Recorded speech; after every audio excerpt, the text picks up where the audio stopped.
Hello, everybody. This is Patrick White. Good to see you back again. As you remember, last week we talked about the first step, and we're going to talk some more about the first step today. We're going to do a little deeper dive into it. Just like to thank you all for joining in on this podcast. I hope you're getting something out of it. As you noticed on the page previous to me coming on the screen, that my email address, my phone number is there. And if you want to Zoom with me anytime, just text me or email me and let me know, and I will call you and we'll set up a time that we can do that. Love to hear from you. The second part of the first step that we're going to talk about is we're going to talk about the id, the ego, and the superego and how it relates to keeping us in denial that we have a problem. And by the way, this is the only disease known to man that has that component of denial. It is diagnosable and it is treatable. The id is a part of us that wants or needs things. We need food, we want sex, we want security, we want companionship, and that's just a raw emotion. That's just a raw need. Okay, that's the basic of all human instincts. And that's what it talks about in step 4 when it talks about our instincts have far exceeded their intended purpose. So then we have the ego. Now the ego keeps us in check. Okay, it says, no, you don't need that much, or you need this much, or maybe you're going too far out of bounds. And if I get you all this that you want, it'll probably kill you. Okay, this superego is a self-esteem, our self-importance, and our conscience, and our virtues and our morals. Now, the problem with all of those, when you introduce alcohol or any other mood-altering substance into your system, the effect that it has upon the ego and the superego is that it numbs it out. It can't operate, and that's why we say we have a altered reality when we're under the influence. So when we're under the influence of drugs and alcohol, the only thing that's really working is the id. I want, I need, I got to have it right now. And without any control and function in the brain to stop it, we go out and get what we want. Now, alcoholics and addicts are predisposed that when we drink and we drug and we introduce those substances into our body, we have an allergic reaction. And that allergic reaction is, I want more. Well, without the ego and the superego kind of controlling the id or the I want to get drunk. I go get drunk. I don't think about the consequences. I don't think about the effects of on my health. I just go get what I want, and to the detriment of my life, my family, my job, my social status, my self-esteem. It doesn't care, So all you're operating on is, what do I want? I want to drink. And once I become obsessed with the thought of drinking, then of course we know that we cannot recall into our consciousness any good reason why we shouldn't. That's because the ego and the superego have been put to sleep by the chemicals that we're ingesting in our body. We absolutely cannot control what we're doing. So when you look at that component of denial, you have to know that that's what's going on. It's not that you're a bad person or you're an immoral person or that you're a stupid person. It's that with the alcohol and drugs ingested in the system, it puts the ego and the superego to sleep so that it's not functioning. In a normal circumstance, you're sober. You think about doing something that's wrong. Your ego kicks in and says, wait a minute, that may not be exactly what you want, but boy, it sure would make you feel good. Your superego says, we're not going to do that. It's immoral. It's not right. It's not what we need. It's not fair to the other person.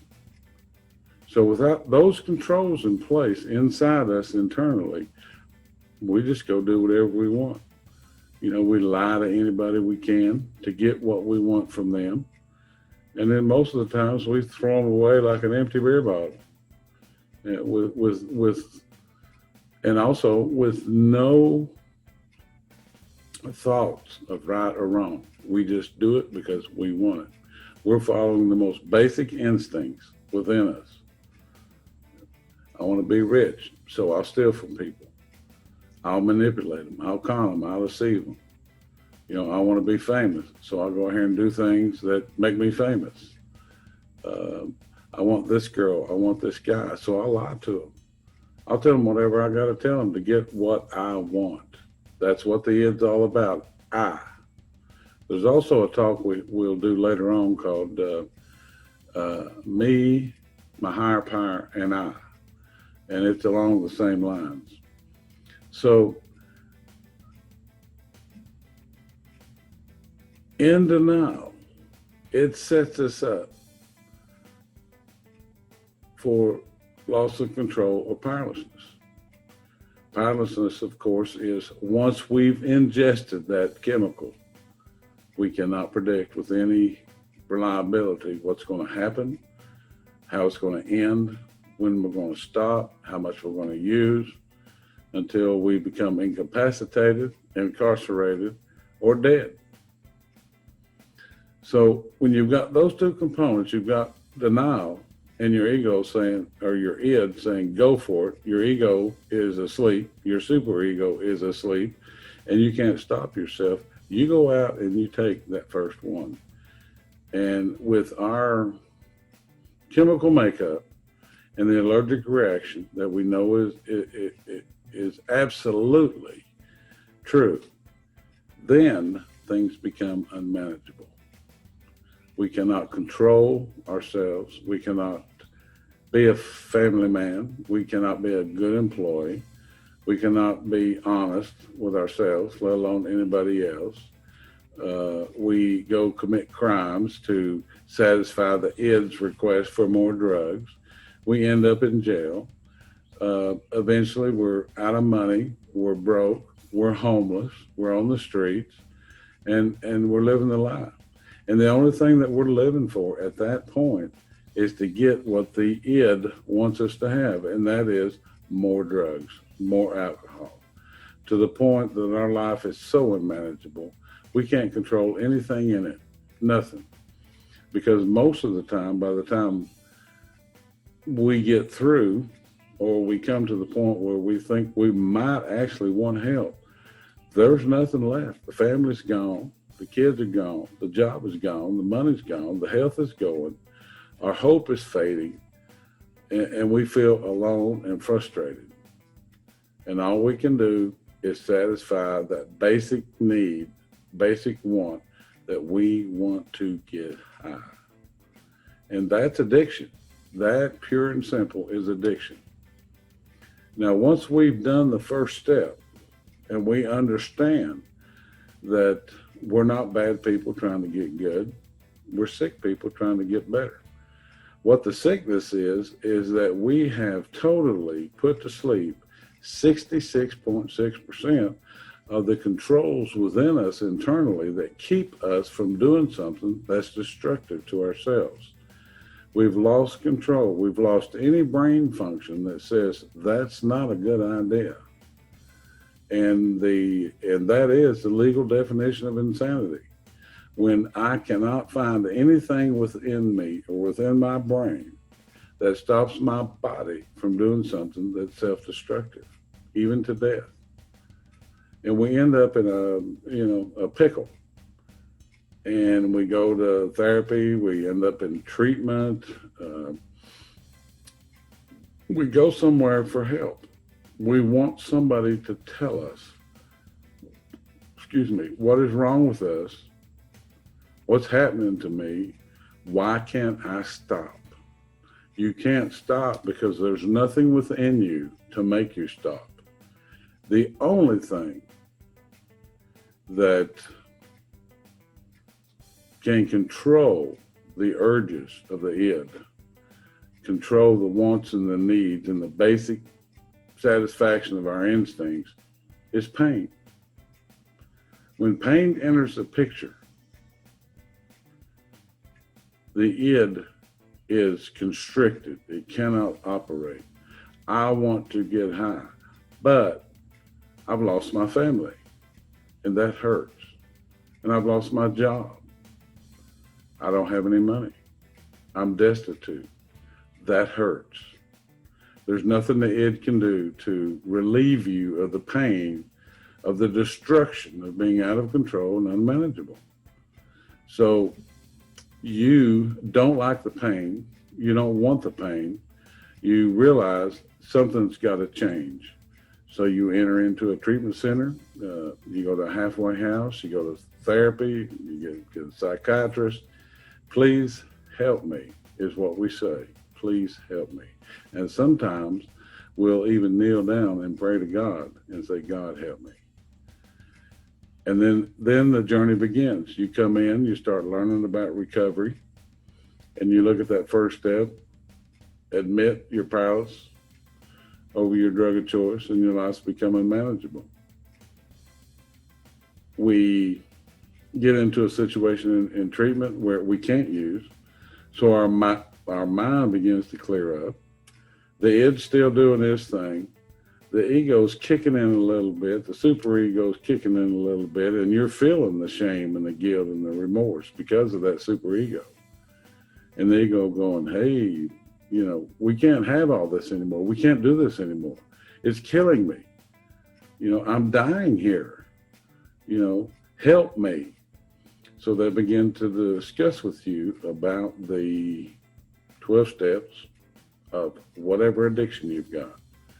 And you look at that first step. Now, that first step, when you write down, when you start doing that first step and you write down and answer all those questions about how alcohol and drugs has affected your life, and you are sober, then your ego and your superego are able to say, wait a minute, something's wrong here. The id is destroying you. The I, the want, the I want, I'm going to get it at any cost. It's killing you. It's causing you all the problems there are in your life, and you still want to drink. So they begin to show you the 12 steps to a way of life that not only alleviates the obsession to drink and use, it also shows you how to use the id, the ego, and the superego to recognize what the defects are, recognize the shortcomings, and to start giving you the guidance to right living that they're designed to do, inherently designed to do. They are designed to say, hey, this is the right way to live. You're going down the wrong road. Stop it. But once you've introduced a mood-altering chemical into your brain, your reality changes, and that reality is the only thing that you can respond to is that id, that I want, I need. So I'm going to go get it at all costs, no matter what. And in the end, when we start working those steps and we begin to look down through those steps, as we go along in our recovery talk, we're going to be looking at how those steps address the id, the ego, and the superego to get you back on track to a normal way of thinking, a normal way of looking at your actions and behaviors.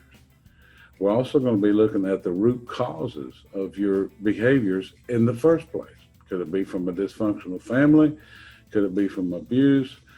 Whatever it is, whatever the beliefs are that you created as a child that helped you survive your childhood, most of them aren't working as an adult. So as we begin to look at that stuff in the fourth step, we begin to realize just how far out of whack um, our ego got because there was no regulation within us to say, hey, stop it. That's not the right way to go.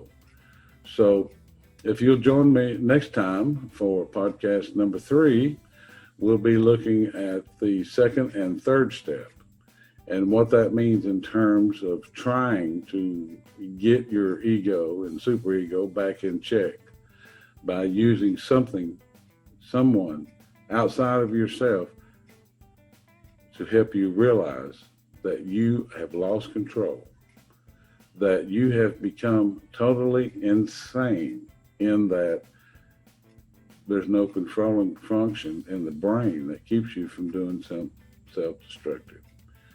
So if you'll tune in next time, I'll start talking about the second and third step. I do appreciate y'all listening in. I hope you're getting something out of it. If you want to email me or